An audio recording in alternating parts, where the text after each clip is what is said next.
Josh, I want your analysis of what happened here in the 2024 election. What made it different from elections past? What did we do right? And what did the Democrats do wrong? Well, Charlie, first of all, huge kudos to you and to Turning Point and the whole operation over there. I mean, I think it's a very legitimate question as to whether or not we could have gotten the Trump-Vance ticket across the finish line were it not for this massive get out the vote effort, this massive willingness to get involved in the early vote, the mail-in voting. I mean, look, we didn't choose to wage elections on this particular terrain. In my estimation, I would prefer call it a law, constitutional amendment, whatever you have to do, make it one election day, no early voting. If you live overseas, active military, whatever. But in general, not my preferred paradigm. The point is, in the aftermath of all the chaos from 2020, we had to play by their rules, whether we wanted to or not. So huge credit to you guys and basically everyone else out there as well, the RNC, everyone involved. I mean, this is a tremendous willingness to not play the ideal hand, but to play the hand that we were dealt. And we have all seen the results this week. So, look, Charlie, I'm not shocked. I'm not shocked that Donald Trump dominated as much. In fact, my public prediction was actually that he would win all 7 of the major battleground swing states.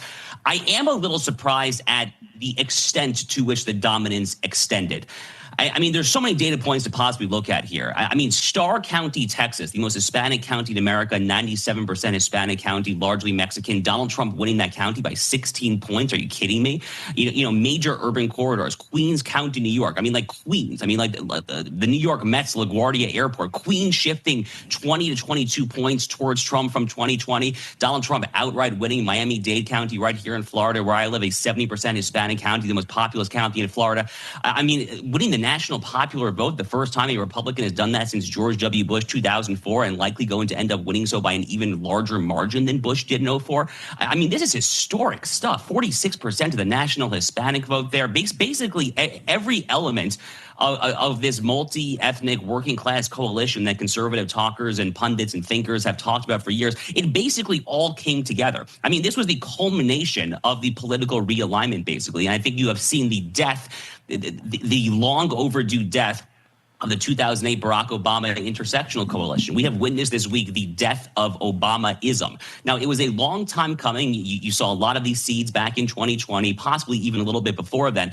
But all the pieces are finally coming together. And I think for the Democrats, Charlie, the Democrats really, if they're going to be intellectually honest, which they typically aren't, they need to really spend some serious time looking in the mirror and just pausing and engaging in some very sober introspection as to how their policies and their political ideology got so utterly divorced from the common sense mainstream sentiments of the American people. I mean, I saw some polling internally that apparently that transgender ad that the Trump campaign ran. That's right. Where he had Kamala, it was apparently a 2.7 percentage point shift from one ad. I mean, that's incredible. And that right there just encapsulates how out of touch they are. Well, let me say a couple of things on that ad. Number one, this is why I think Susie Wiles should be chief of staff, and I've said this now publicly. Susie Wiles went with her gut here, and some of the consultants. This is a true story, Blake. These super smart hocus pocus consultants said, I don't know, running on the trans thing, just focus on economy. And Susie and the team said, this is bigger. They said, number one, we trying to frame her as she is a radical liberal. The trans thing for people in the middle, the Midwest, it's not popular, but it involved illegal immigrants. So it's narrative immigration, and that immigrants get special treatment to such the extent that your taxpayer dollars chop off their private parts. Blake, it perfectly ropes in so many things. Can we get the ad, please, Ryan?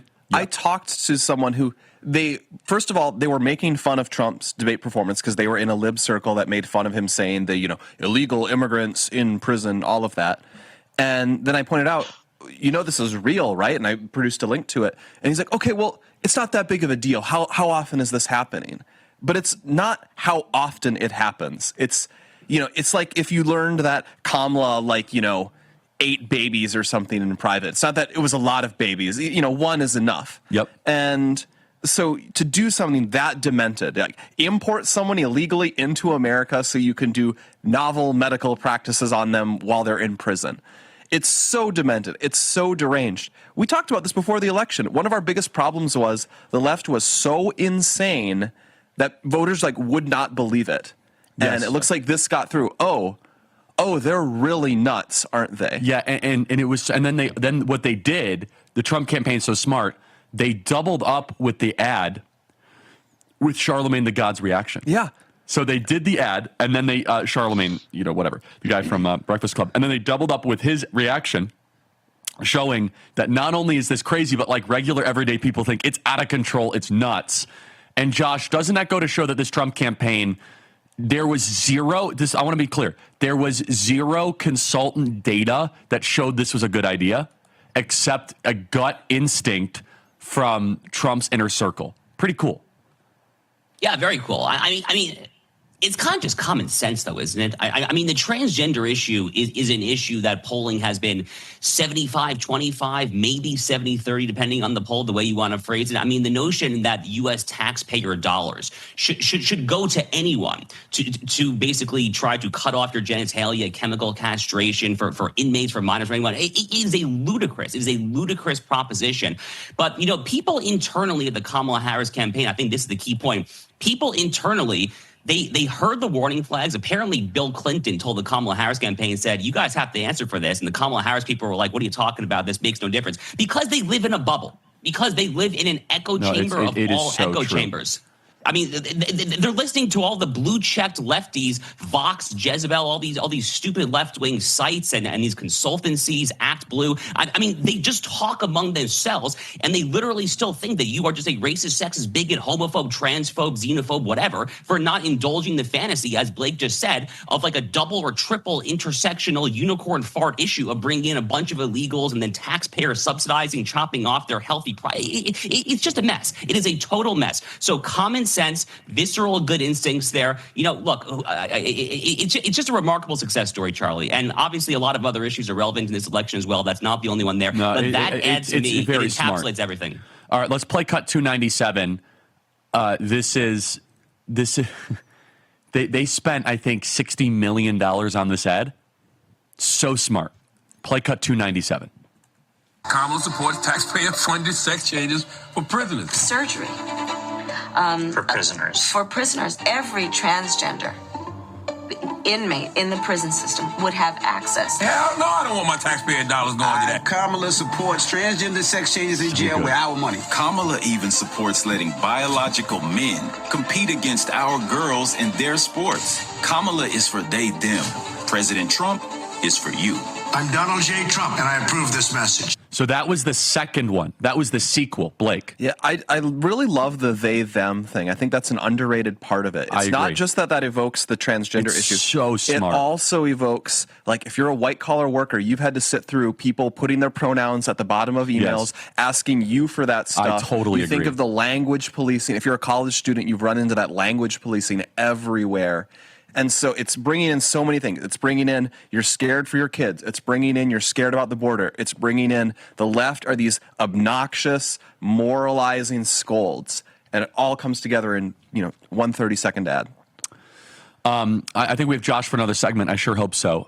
If not, we'll let him go. Josh Hammer, we do not. Josh, plug your stuff, please, really quick. 20 seconds.